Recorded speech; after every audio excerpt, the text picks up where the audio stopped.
All right, news just coming in that Australia has beaten India with 95 runs. That semi-final match between India and Australia is over. India has been knocked out of the 2015 World Cup. Australia beat India by 95 runs. Australia will now meet co-host New Zealand in Sunday's final.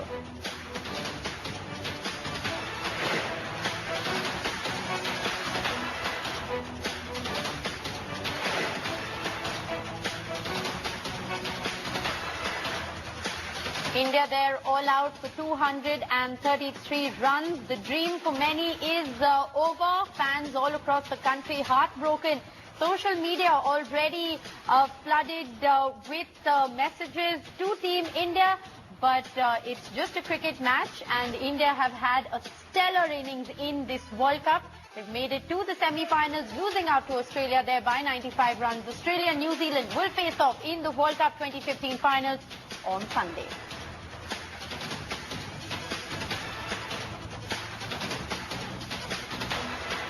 And for more on this heartbreaking loss today, it's over to consulting editor Rajdeep Sartesai. That's right. Thanks very much. India are out of the World Cup. The world champions have been knocked out and defeated rather comprehensively by Australia. A margin of more than 90 runs, really signifying the wide gulf between the two teams. And Australia will now play New Zealand in the finals of the World Cup on Sunday. A big win for Team Australia in this World Cup semi-final. India's dream is over. Mahendra Singh Dhoni could well, we are being told, have played his last one-day international for India. We are told that he could be announcing his retirement. This is what sources in the Indian team are telling us, that Dhoni could be announcing his retirement from ODI cricket. Remember, he announced his retirement from Test cricket, now from ODI cricket. Joining me now, Andrew Simons. He's beaming because he's got it right. Two-time World Cup winner. Congratulations, Andrew. Thank you. And Nikhil Chopra, looking bright, but, you know, Nikhil, the better team won. Well, without a doubt, I think they played outstanding cricket. You know, the way Ian Smith came and got that 100, then Steve Smith, and then at the end of the day, Maxwell, the way he came out, got some runs. Johnson, you know, 27 of 9. Even when they lost wickets, Rajdeep, in the middle period, they didn't stop coming hard at the Indian bowlers. And I guess we had the opportunities when we were batting. 72 of 12. 10 wickets in hand, and we just threw it away. That's the opening stand, but there was a gulf between the teams. I remember last night, Andrew, you saying the Australian bowling intensity will be too much for the Indian batsmen, and it was that. I mean, Mitchell Johnson got back to his best form, somewhere near his best form. Stark's been outstanding through this World Cup, and the Australian pressure was quite remarkable. Is that a new way of playing cricket, or is that just the Australian way? Oh, it's just they're lucky there. They've got two genuine fast bowlers, and Mitchell Johnson's been a little off his best, but he was really pumped up today. And he bowled that little bit faster, and he seemed to have that aggression back in his action. And he got a couple of key wickets. You know, he knocked over Rohit Sharma after hitting for 6. That was an incredible shot in itself. And then the very next ball, Rohit was out. So. It was good to see Mitch back firing, and this is the right end of the competition to be doing it. But it is very difficult when you've got to score that many runs against 3 real quality bowlers, and then you've got 3 others that are also very capable. You know, through this show, we're going to ask you, the viewers, to ring us. You can call us in, tell us your reactions, where you think Team India lost. But what was that turning point, Nikhil? What was that turning point? We'll get viewers to call in and give us their views, and we'll go across the country where there is depression at the moment. But what was the turning point for you? I think when the start, when you're chasing 328, Shikhar Dhawan's wicket, and then Virat Kohli straight away. When you lose those 2 wickets, and then, of course, there's no partnership brewing whatsoever. And then when Rahane and Dhoni got together, I think Dhoni left it too late. No, but was Kohli the turning point then? That if we had to chase 328, your best batsman really has to stand up. One of the top 3 had to get a 100. I mean, one of the top 3 had to get a big 100. Yeah, that's it. You hit it on the head. One of your top 3 has got to get 100, then someone else has got to get 80 to go with that. And then after that, then you've got players that can chip in with cameos. And no one got 100. You had four batsmen, I think, that got to 40 yeah, plus. That's right, 40 plus. And none of them converted. I know Dhoni was in late, but I'm unsure as to what he was up to towards the end there. It was too late.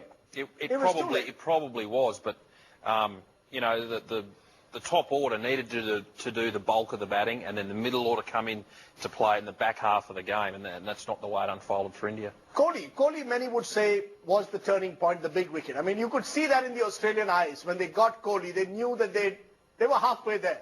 I mean, he's a batsman who's got a remarkable track record in chasing runs. He's done remarkably in Australia, barring this last 5 or 6 World Cup games. He's had a great summer in Australia.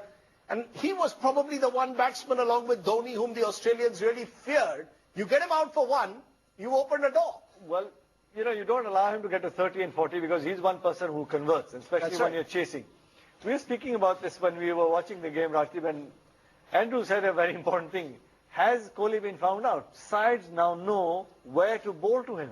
They don't allow him to score within his body, within the first 15, 20 runs. Everything is wide of off stump, short. They're forcing him to get past the offside and then try and force this way. They're not allowing him to score freely. That's what the English did. That's what the English did last year in the summer. Bowled wide outside the off stump, and then you bowl a fast bouncer. It was too quick on him, and he got it wrong. On the other hand, Andrew, there's the guy who's got the man of the match, Steve Smith. Yeah. I mean, what a summer he's having. 770 runs in a test series, and then in a World Cup semi-final, 100, his 4th consecutive 50. Just how good a player is Steve Smith? He's the man of the match. Yeah, he's very good. He played today as if he was playing a different game to everyone else. Everyone seemed to, when they first came in, seemed to struggle to score. But immediately when he got out there today, he just knocked the ball around and timed the ball. He didn't play a sort of a slog, swipe or anything like that till he was 100 runs. And every bad ball he got today, he found the boundary. The Indians bowled him some balls that weren't real good, and he made sure that he found the boundary. And potential Australian great now. I mean, if he wins this World Cup for Australia, scores 100 in the final, having got on the back of a season of 750 runs in a test series, probably your next captain and probably your next great batsman as well. Yeah, I mean, he's a great in the making, I would say, at this stage. He'll definitely be our next captain. I think the way he's played this year, that'll pretty much secure that position for him. Got a very good manner at the crease. He's not flustered by the big occasion, or doesn't seem to be. He's a bit like Dhoni. Right. He might be churning on the inside, but on the outside he seems completely calm. And almost non-Australian like. I mean, I would have thought Australians are like Andrew. They let you know when they're around. But look, let's try and go across the country. I'm just going to ask my director if we can go across the country, find out what's happening in different parts of the country. That's what we're going to do in a minute. We're just going to try and get a sense of the mood. Remember, you, the viewer, can also ring in, call in to us or tweet us and tell us what you think. Where did we go wrong in this tournament? You can see shots of Indians watching matches at different places, but the mood is very glum. I entered the office and someone said, "Itna sannata kyon hai?" Why is everything so quiet suddenly? So it's become quiet. Andrew's been smiling and talking a lot. But, Nikhil, look, the other way to look at it is India had a great World Cup campaign. You won 7 games in a row. You had a bad tri-series, a bad test series. We came back reasonably well, fielded very well today. Well, playing the semi-final of a World Cup, in Australia, overseas condition, of course, you can go out there and hold your head high, but, we spoke about this yesterday, Rajdeep, on your show, and we spoke about the execution of the bowlers as well. Now, we had opportunities and we let them slip by. Give me an example. In terms of when Glenn Maxwell came out to bat, the very first delivery, he gets a half volley on leg stump and he puts it away for 4. You look at the number of deliveries Umesh Yadav then started bowling just wide of leg stump. I think in one particular over he bowled 3 wides. Now, when you're bowling a World Cup semi-final, you've got to try and make life more difficult for the batsman rather than making it simpler. Was that nerves? Do you think there was some nerves? Many of these are young bowlers playing their first big World Cup semi-final. Execution or whatever. But at the end of the day, when you compare the two bowling sides, we bowled bad deliveries in terms of 4 balls. And on the other hand, the Australian bowlers kept a very tight and disciplined line where the good balls had to be forced for boundaries. You had to play good, fantastic shots. Because you've got 3 Australian bowlers who can bowl over 140, 2 of them bowling over 145. It's not easy.